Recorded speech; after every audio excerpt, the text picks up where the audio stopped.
Mock drill क्या होता है, 7 मई को देश में क्या होगा, जानिए ए टू जेड सारी बातें सिर्फ खबर 24 एक्सप्रेस पर। जम्मू कश्मीर के पहलगाम में 22 अप्रैल को हुए आतंकी हमले से देश के लोगों में आक्रोश है। पाकिस्तान की इस कायराना हरकत के बाद से दोनों देशों के बीच तनाव और बढ़ गया है। दोनों देश युद्ध के मुहाने पर आ खड़े हुए हैं। ऐसे में भारत की सेना और सुरक्षा एजेंसियों को अलर्ट कर दिया गया है। साथ ही गृह मंत्रालय ने राज्यों और केंद्र शासित प्रदेशों को 7 मई 2025 को पब्लिक प्लेस में मॉक ड्रिलिंग करने के आदेश भी दिए हैं। चलिए जानते हैं कि क्या होता है मॉक ड्रिल और किस प्रकार युद्ध अभ्यास में मदद करती है।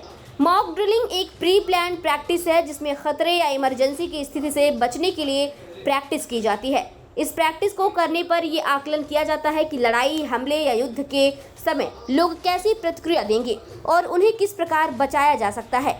कई बार तो बिल्कुल असल जैसी स्थिति बनाई जाती है, जैसे आग लगाना, आतंकी हमला या भूकंप जैसी स्थितियां पैदा करना। लोगों को उस स्थिति में सुरक्षित बचाने से लेकर राहत कार्यों को अंजाम देने की पूरी प्रैक्टिस की जाती है। जी हां, दोनों देशों के बीच बन रहे युद्ध के आसार ये बता रहे हैं कि किसी भी समय आपात स्थिति सामने आ सकती है।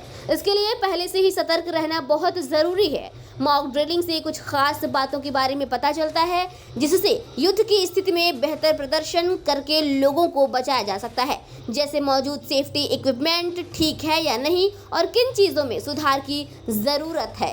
सुरक्षाकर्मी और बचाव टीम किस प्रकार या किस सामर्थ्य के साथ लोगों की जान बचा सकती है। प्रक्रिया को शुरू करने के लिए पहले तय समय पर सायरन बजाया जाता है या फिर लोगों को चेतावनी दी जाती है।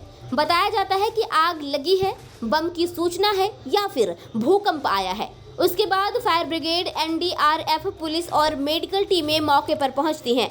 सभी को जल्दी और सुरक्षित तरीके से बाहर निकाला जाता है।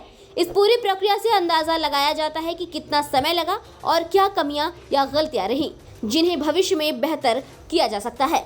आमतौर पर स्कूलों में भी मॉक ड्रिल होती है। स्कूल में मॉक ड्रिलिंग की जाती है तो पहले अलार्म बजता है जिसे सुनकर बच्चे तुरंत डेस्क के नीचे छिप जाते हैं।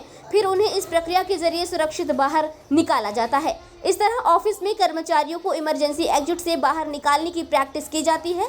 पब्लिक प्लेस जैसे स्टेशन या मॉल पर आतंकी हमला होता है तो फायरिंग की सूचना लोगों को दी जाती है। फिर आतंकियों को पकड़ने और लोगों को सुरक्षित बाहर निकालने की प्रैक्टिस की जाती है। भारत में इससे पहले भारत पाकिस्तान के 1971 के युद्ध के समय मॉक ड्रिलिंग की गई थी। अब 54 साल बाद फिर पाकिस्तान के साथ बने युद्ध जैसे हालातों को मद्देनजर रखते हुए सरकार ने मॉक ड्रिलिंग के आदेश दिए हैं। ब्यूरो रिपोर्ट, खबर 24 एक्सप्रेस, पहलगाम, कश्मीर।